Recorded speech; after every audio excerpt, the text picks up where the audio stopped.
Hi, I am Janie and I'm the founder of a charity called WECare Worldwide. We are a bunch of vets, nurses, support staff, digital nomads living in the south of Sri Lanka trying to help the street dogs out here. We aim to go worldwide eventually. 75% of the world's dog population don't have owners and as a result often don't have veterinary care, so that is why we're here. We just wanted to give you an insight into what happens behind the scenes here at WECare. Both in the sense of being a charity veterinary practice, so seeing behind the scenes with all the vet procedures that take place, but also the fact that, you know, we're living in a tropical country, crazy stuff happens every day. We do want to show you all of that and get you behind the scenes here with us at WECare.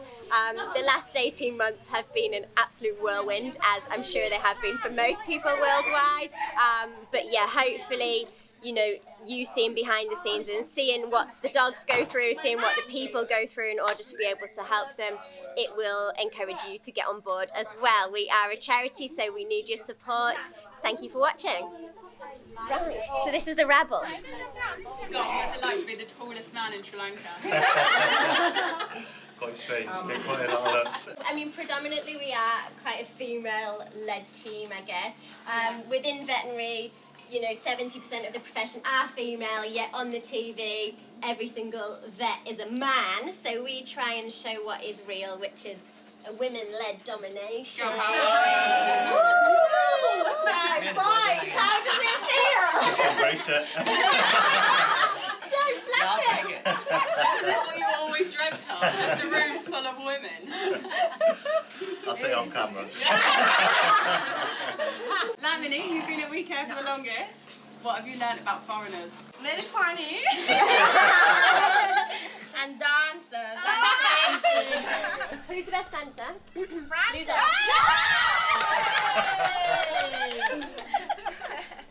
With the work, you very kind dog.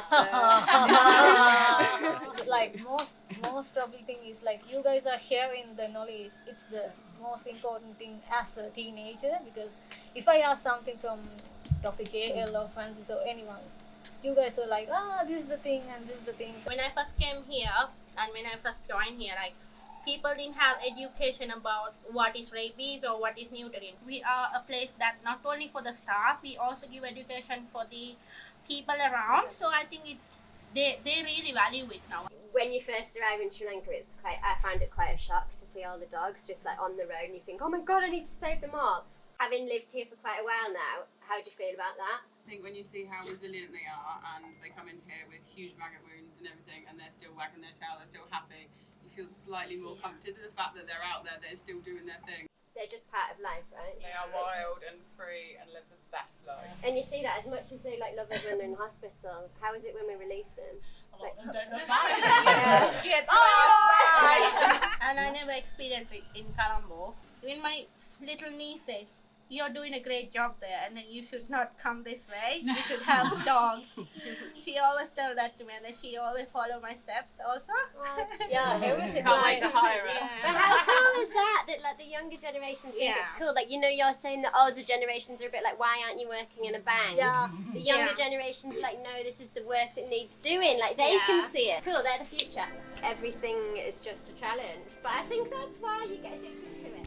Before you can care for an injured street dog, we have to catch the blooming thing, and sometimes it's a little bit harder than you expect. I think, you know, unless it's a dog that they're kind of the guardians to, then unfortunately they might just shoo it away. Dog catching requires skill, patience and a lot of support from the local community, who play a huge role in both letting us know about injured animals and also helping us to find them.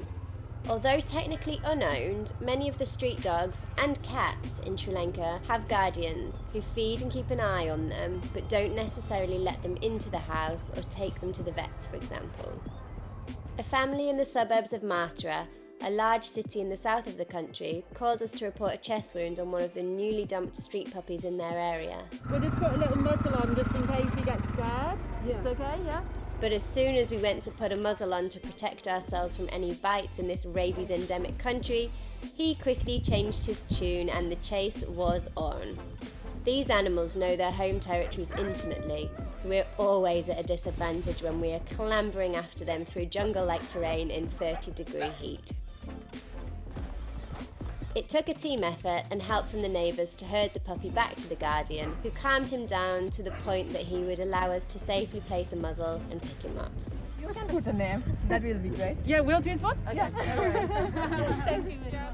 The guardians asked us to give him a name, a fun part of the job that occupied us on the journey all the way back to the WECare hospital. A glimpse of the calm before the storm. Our ever-enthusiastic team are busy with their morning routine, cleaning the hospital and the grounds, which is no mean feat with 60 pooping dogs kicking around the place. The nurses are giving out daily medication to the often critical inpatients and making the animals their breakfast. The majority of our WECare team is employed from the local Sri Lankan community and are incredibly passionate about the work they do. However, as is often the case, this relative peace and quiet is shattered before we've barely started the day. So we're going to admit it, we just need to obviously sign some documentation and stuff. A concerned expat has picked up a dog in an absolutely heartbreaking condition after she was dumped at a local temple and left to die. We see bad cases all the time, but after bringing her in for assessment, we were stunned into silence. For a few moments, we genuinely didn't know where to begin. Despite seeing horrendous cases pretty much on the daily, it never gets any easier, and cases as severe as this one really do hit home. So sad. Quickly, our instincts returned, and we set about following our admit procedure, assessing the patient in full, running necessary tests, and addressing each issue in a systematic fashion, the most urgent need being that of some really strong pain relief. Meth penna, please. Not only did she have extremely severe skin disease with open wounds and sores all over her body, she was also critically hypothermic. So after implementing active warming protocols, we set about trying to kill and remove the maggots in her open wounds. She was covered in gravel and sand, as her skin was so oozy and slimy, like that of a huge burn wound, that everything she had encountered had stuck to her, causing lots of contamination and lots of discomfort. We set about the slow and steady task of gently cleaning her skin and applying special creams to soothe the intense pain she must have been in. Next, we flushed and disinfected the large open wound on her left front leg, and then started the normally routine, yet in this case very tricky task of placing an IV. She desperately needed fluids. Her blood pressure was through the floor and she was very dehydrated, plus losing a lot of fluid through her not so present skin barrier. We expected it was going to be tough to find her sunken veins due to her condition, but try as we might, we just couldn't get an IV. Again and again, we tried. More than 10 minutes passed, and the tension and the frustration began to build. Without fluids, her survival was unlikely. Eventually, we managed to get enough blood to run crucial tests to establish our problem list, but still, we weren't able to advance the IV catheter. Exasperated, we made the decision to take a break, treating the issues we could in the moment and taking blood from her jugular to run further tests. Smear, and we'll check that for microfilariae as well, the buffy coat, just before we snap it. Hematology, diagnostic plus, 4DX potentially. Let's see if she survives the day. Yeah, thank you. To distract us from the brutal reality in front of us, we chose her name as we worked, settling on Nutmeg, as she was the sweetest thing. We were quickly thrust back into the moment as her temperature started dropping even further. Immediately, we pulled out the hairdryer, a move that we had been quite reluctant to take as the heat on her sore skin would definitely have been more than just a little stingy. We decided to get her into a temporary kennel with lots of blankets and hot pans. We wanted her to be as comfortable as possible before we attempted to get an IV again, as every little struggle could have expended the last of her energy. Hypoglycemic and without an IV, we had to try and raise the blood glucose by any means possible. Do you want the glucose pops? Just not really. Oh yeah, the syrup stuff. Yeah. Yeah, good shout. Well done. Yeah. Can't get an IV, so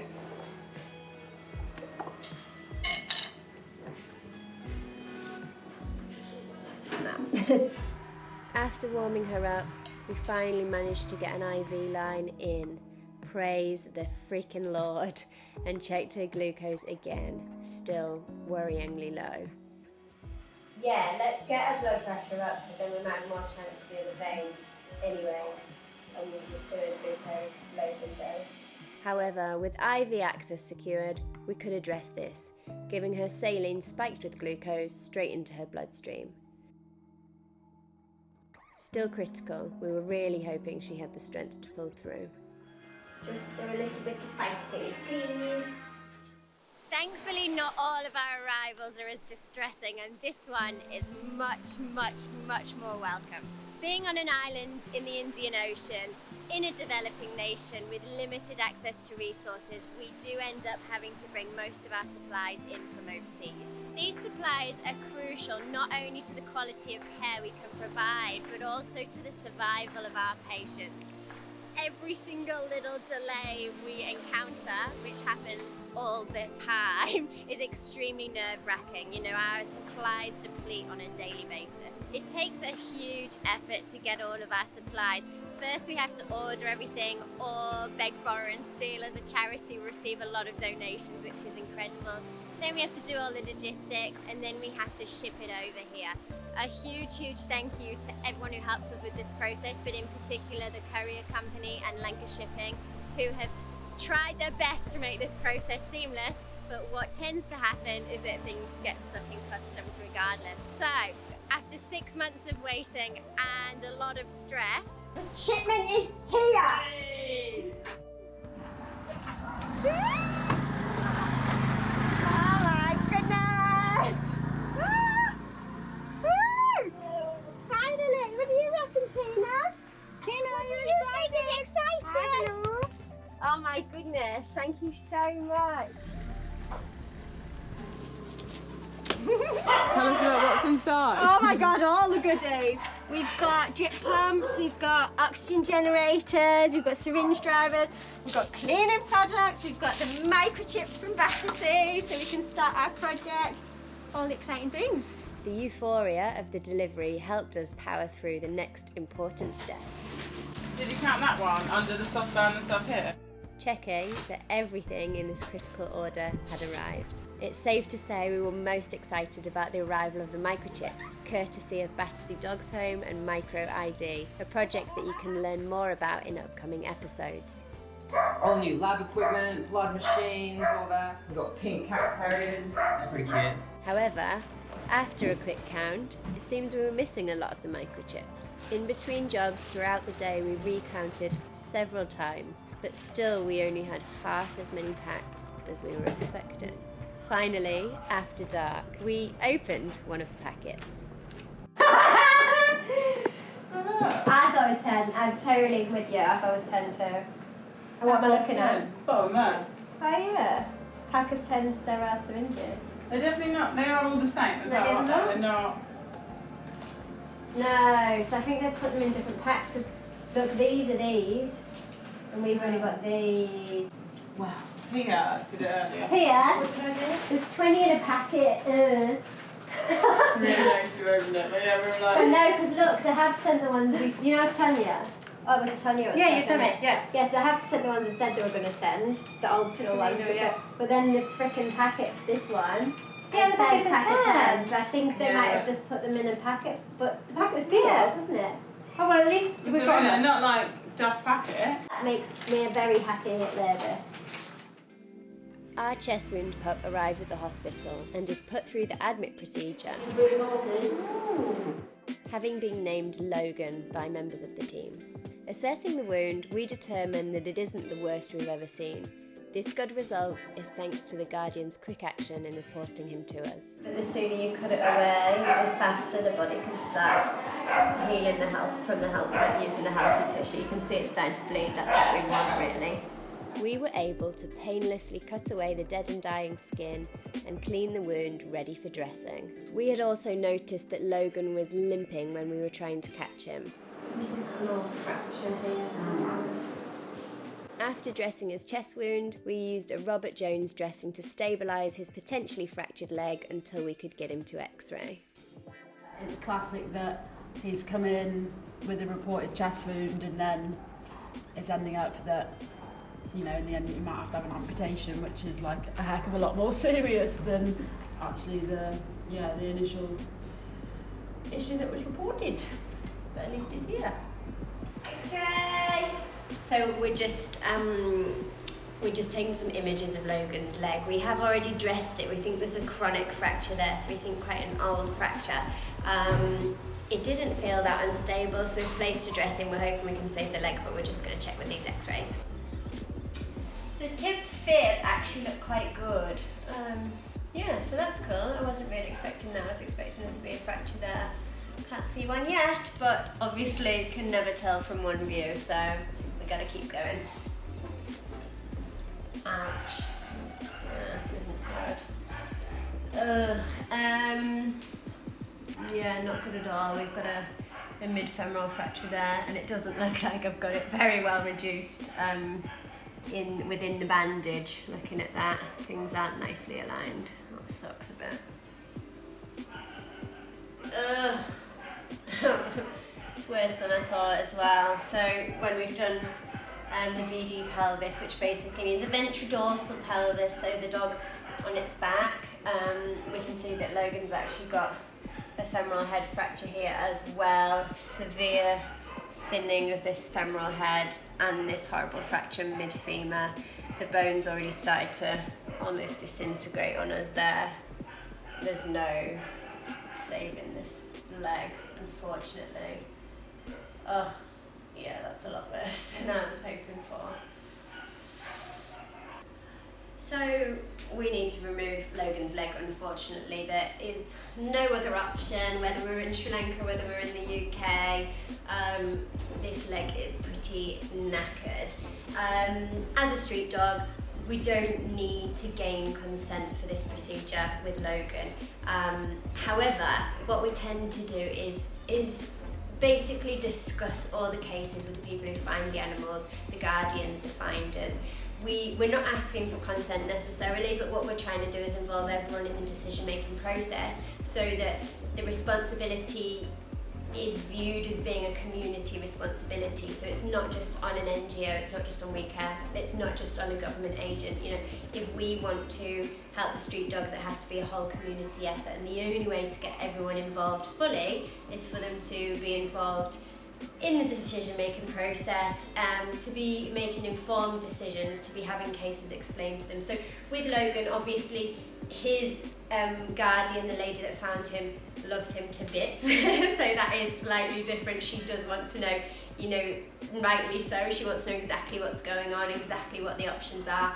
Unfortunately with Logan, the only option is amputation, which really, really sucks.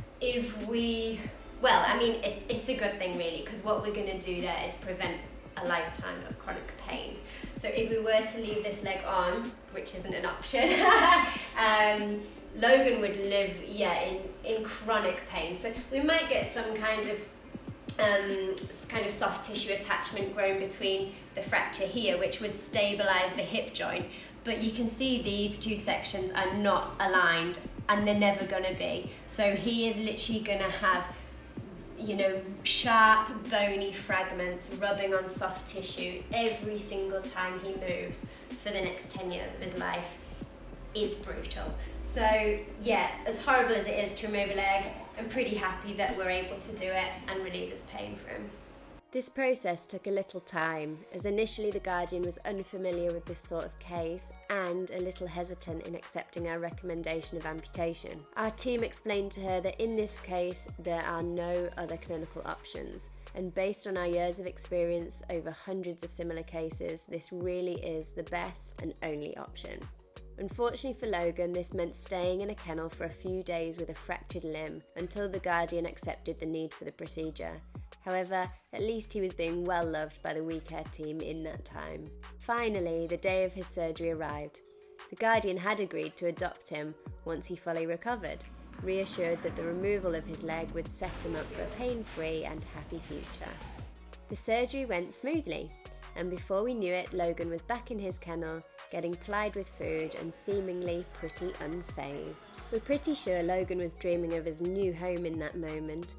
blissfully unaware of events that were unfolding outside of the hospital. The vast majority of Sri Lankans love animals, but like anywhere in the world, there are a few bad apples. Unfortunately, most issues are created by ignorance, a lack of education, and often fueled by substance abuse. He came down the lane and then went that way. And what he did? Well, he started shouting. I had my back to him, and I thought, I'm not going to turn around. And he carried on shouting, so I turned round, and he was pointing to Dora and Tom. So I just said, okay. And then as he walked down and got towards Dora and Tom, he pulled the machete out and pointed it to the dogs. Okay. Always speak to that lady. The most effective way to tackle these issues is through education, led by our amazing local team members. A powerful form of education is through our adoption program. Our team finds homes in the local community for dogs and cats that have fully recovered in our hospital. Lakmini had the perfect family in mind for Flower, and off they went to meet the family and see if it was a good match. We offer free veterinary services for life, teach the families about proper animal care, and explain the importance of vaccinations and neutering. We of course aim to bring happiness to both the animal and the owners. In this case, we think we've succeeded with this young boy and his family. As the shift for the day draws to a close and everyone is getting ready to go home, Nutmeg starts to show worrying signs. It was critical to get another IV line in so that we could continue to maintain her glucose level overnight. So I'm going to try and go in here for next, that's all we got. Just like before, this was a challenge, but an absolute necessity if she was to make it until the morning. We checked her glucose again. Okay, we've got to get this IV in.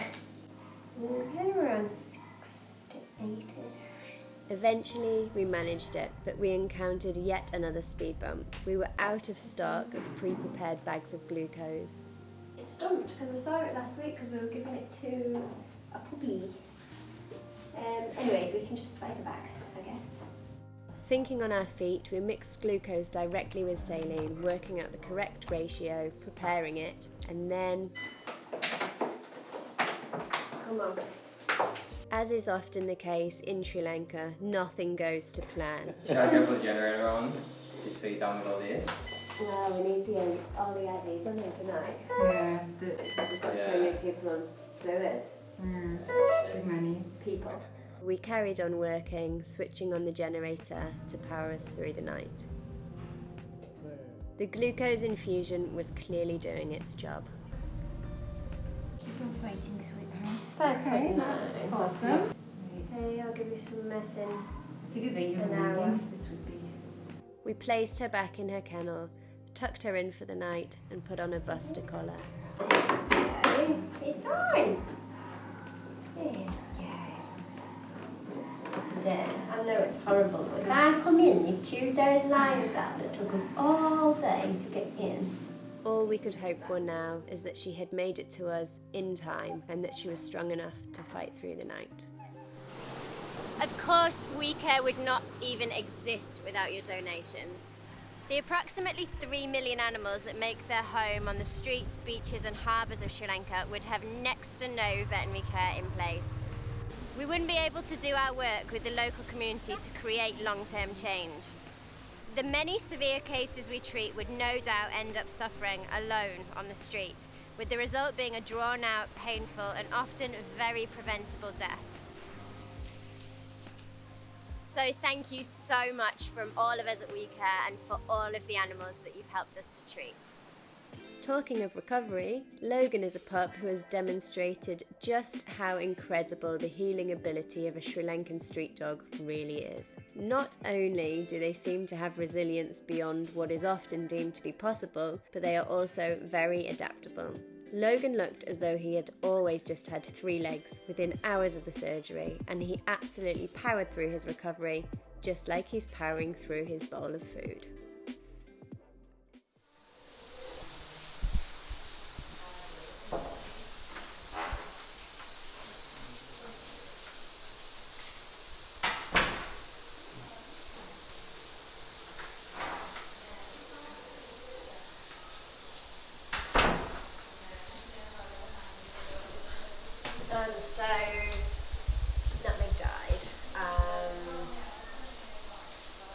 obviously it was to be expected, but you just always hope that they're going to pull through. These street dogs here just have so much resilience, and I guess they've kind of shown me time and time again that they can recover from some stuff that I've never seen dogs in the UK or pedigree dogs recover from. So I guess then you kind of get your hopes up even with the very worst cases. With her, you know, her injuries were really severe, but I guess we just have to be thankful that she was here and she was loved and she was warm and she was fed and she was pain-free. And I guess, you know, that's the next best thing that we could hope for if we couldn't get a recovery. Just kind of sucks, you know, to see dogs in that state and not be able to get them through it.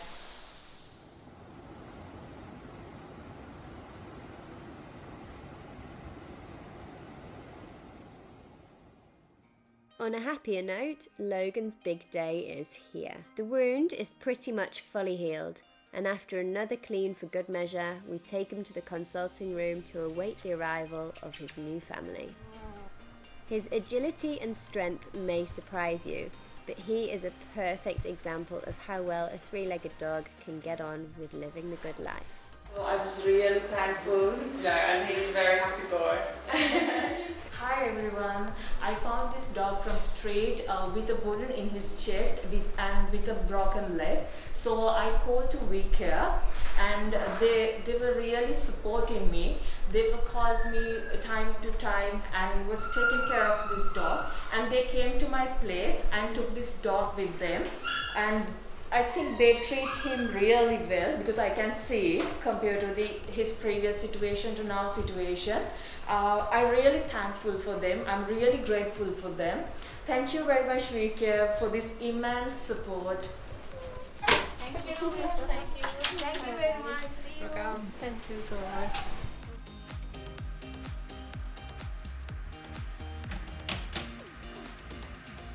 I see the transformation of the dog in front of my eyes, and we helped them, and this is a really good thing. And like we have to like be proud about ourselves and our jobs. Like it's really good. I'm very proud of all of you. What are we saying? Oh no. Like and subscribe. Haven't you watched YouTube? We are a charity. We do need your support as much as you possibly can. So if you can share with your friends, if you can get word out there, it's not just about WECare, it's about all the street dogs worldwide that need veterinary care. Hopefully one day we're going to be able to give it to them all. Okay, so if you can,